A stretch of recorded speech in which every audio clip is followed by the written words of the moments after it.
This is Greece. It's not very big. It's about the size of Louisiana. And one of the real distinguishing parts about Greece that I want you guys to know is that it's very, very mountainous. It's on some fault lines, so there are lots of mountains in the area. There are lots of volcanoes and earthquakes and all sorts of nasty stuff. And the reason that matters in terms of history is all of these different little cities that we're going to discuss are divided by big old mountains like the one that you see right here, Mount Olympus, and that causes them to be very independent of one another. So these different city-states that are going to rise up are going to have their own governments and are going to be very distinct, despite the fact that they all speak the same language and worship the same gods.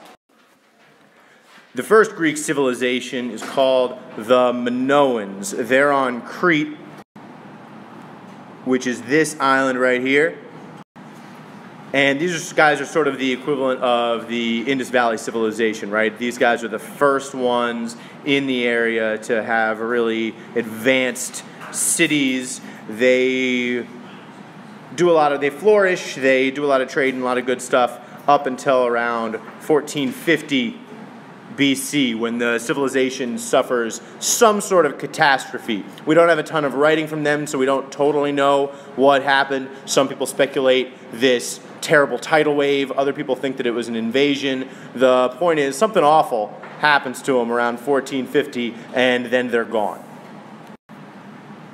The next civilization, and keep in mind, this is all before the Athens and the Sparta that you're more familiar with. These are the ancestors of those guys. People in Athens and people in Sparta would have looked to the Minoans and these guys, the Mycenaeans, as ancient history. Now, the Mycenaeans, you don't have to know a ton about them. Just know that they're a touch after the Minoans. They're on the mainland.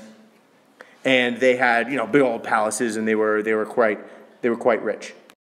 But they decline as well as all empires, all civilizations eventually do. And around this point, Greece enters into what historians call a dark age. That goes, as you can see on the map here, from about 1100 to 750. It's called the Dark Age because the amount of records from the time go down. Food production, we can tell through all sorts of historical tricks, food production goes down, so basically life gets a lot worse for people in Greece around this time. They had it good, and then things start to get bad.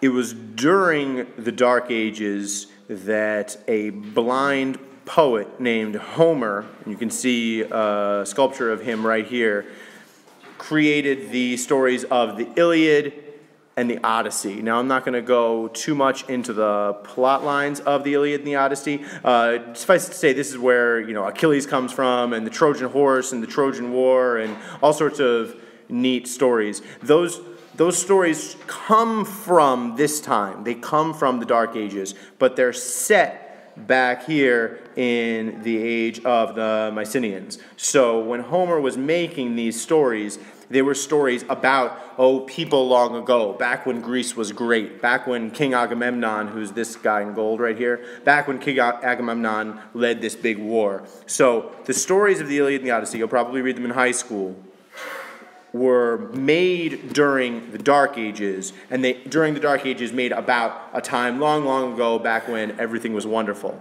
These stories are important just as far as history is concerned in that they were super famous, the Iliad and the Odyssey, and people in Greece, for the rest of Greek history, really even up until today, read and know and love these stories. So when we're studying Athens, when we're studying Sparta, know that all those guys know about the Iliad. They all know the Odyssey. They've all heard these stories. Every Spartan that we talk about knows the story of the great warrior Achilles, and they all sort of want to be like him. He's like he's the legend for them.